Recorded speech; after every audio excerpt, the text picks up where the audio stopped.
आत्म संगीत मुंशी प्रेमचंद। आधी रात थी, नदी का किनारा था, आकाश के तारे स्थिर थे और नदी में उनका प्रतिबिंब लहरों के साथ चंचल। एक स्वर्गीय संगीत की मनोहर और जीवनदायिनी प्राणपोषिनी ध्वनियाँ इस निस्तब्ध और तमोमय दृश्य पर इस प्रकार छा रही थी जैसे हृदय पर आशाएं छाई रहती हैं या मुखमंडल पर शोक। रानी मनोरमा ने आज गुरु दीक्षा ली थी।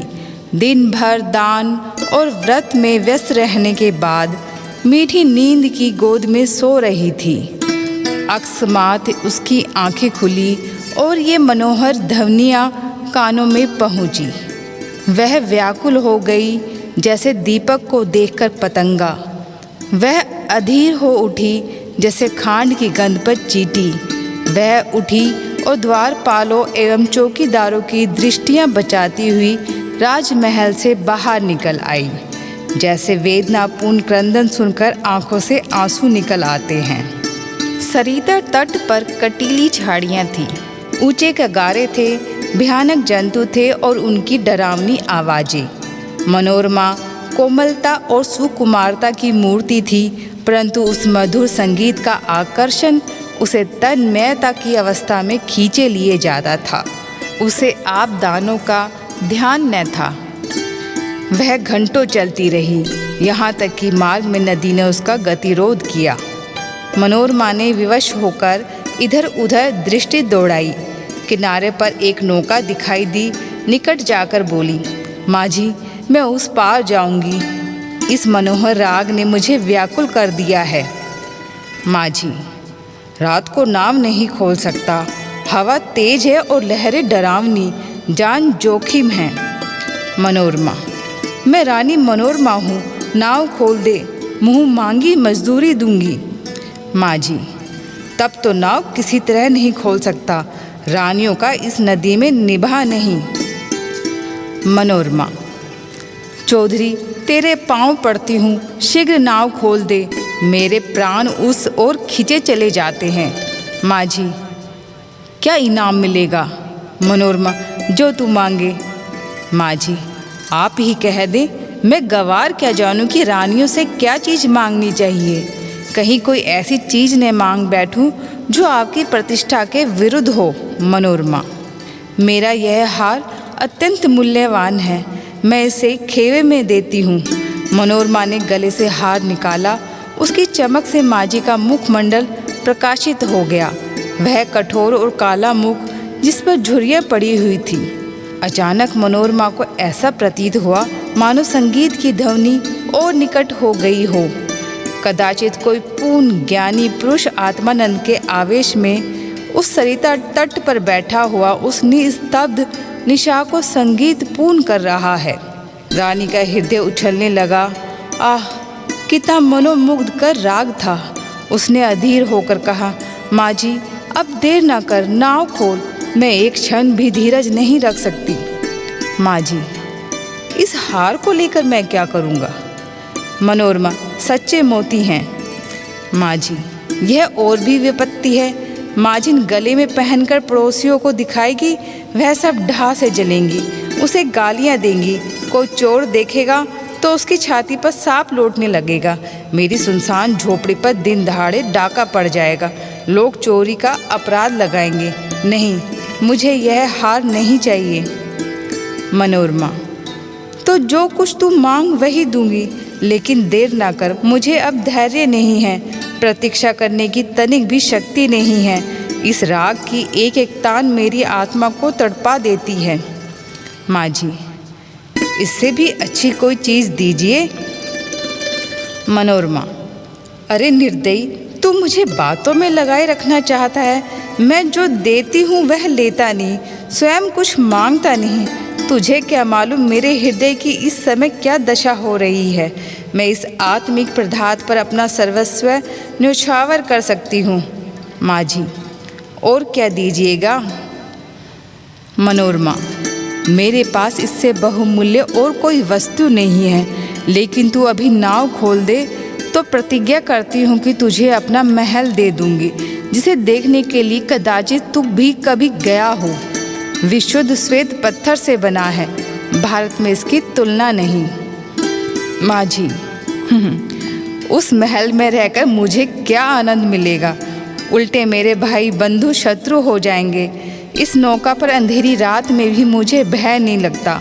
आंधी चलती रहती है और मैं इस पर पड़ा रहता हूँ, किंतु वह महल तो दिन में ही फाड़ खाएगा।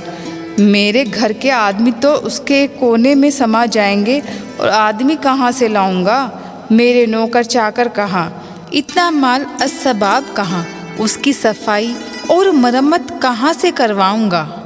उसकी फुलवारियाँ सूख जाएंगी, उसकी क्यारियों में गीदड़ बोलेंगे और अटारियों पर कबूतर और अबाबिले घोंसले बनाएंगी।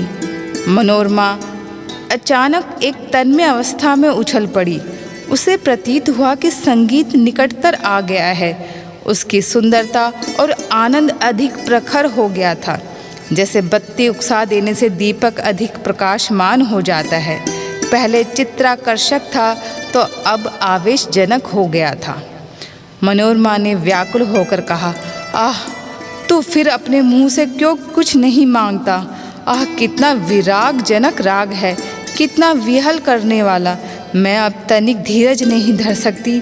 पानी उतार में जाने के लिए जितना व्याकुल होता है, श्वास दवा के लिए जितनी विकल होती है, गंध उड़ जाने के लिए जितनी उतावली होती है, मैं उस स्वर्गीय संगीत के लिए उतनी ही व्याकुल हूँ।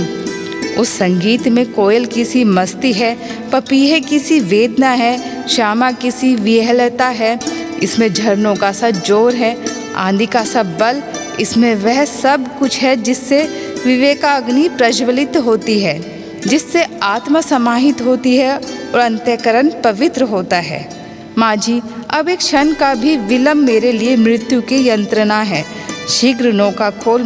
जिस सुमन की यह सुगंध है, जिस दीपक की यह दीप्ति है, उस तक मुझे पहुंचा दे। मैं देख नहीं सकती। इस संगीत का रचयिता कहीं निकट ही बैठा हुआ है, बहुत निकट।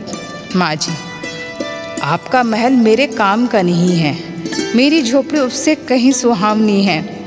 मनोरमा, हाय, तो अब तुझे क्या दूं? यह संगीत नहीं है, यह इस सुविशाल क्षेत्र की पवित्रता है। यह समस्त सुमन समूह का सौरभ है, समस्त मधुरताओं की माधुरी है, समस्त अवस्थाओं का सार है। नौका खोल। मैं जब तक जीऊँगी तेरी सेवा करूँगी, तेरे लिए पानी भरूँगी, तेरी झोपड़ी बुहारूँगी। हाँ, मैं तेरे मार्ग के कंकड़ चुनूँगी, तेरे झोपड़े को फूलों से सजाऊँगी, तेरी माझिन के पैर मलूँगी। प्यारे माझी, यदि मेरे पास 100 जानें होती तो मैं इस संगीत के लिए अर्पण करती। ईश्वर के लिए मुझे निराश न कर। मेरे धैर्य का अंतिम बिंदु शुष्क हो गया। अब इस चाह में दाह है, अब यह सिर तेरे चरणों में है।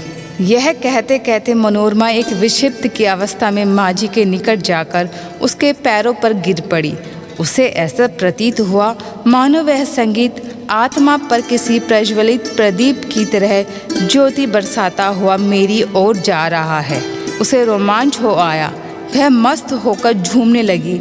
ऐसा ज्ञात हुआ कि मैं हवा में उड़ी जाती हूँ। उसे अपने पार्श्व देश में तारे झिलमिलाते हुए दिखाई देते थे। उस पर एक आत्मविस्मृति का भावावेश छा गया और अब वही मस्ताना संगीत, वही मनोहर राग उसके मुख से निकलने लगा। वह अमृत की बूंदें उसके अधरों से टपकने लगी। वह स्वयं इस संगीत की श्रोत्र थी। नदी के पार से आने वाली ध्वनियाँ, प्राण पोषिणी ध्वनियाँ उसी के मुंह से निकल रही थी। मनोरमा का मुखमंडल चंद्रमा की तरह प्रकाशमान हो गया था और आंखों से प्रेम की किरणें निकल रही थी। आपको यह कहानी कैसी लगी? लाइक और कमेंट्स करके बताएं। साथ ही चैनल को सब्सक्राइब करें। धन्यवाद।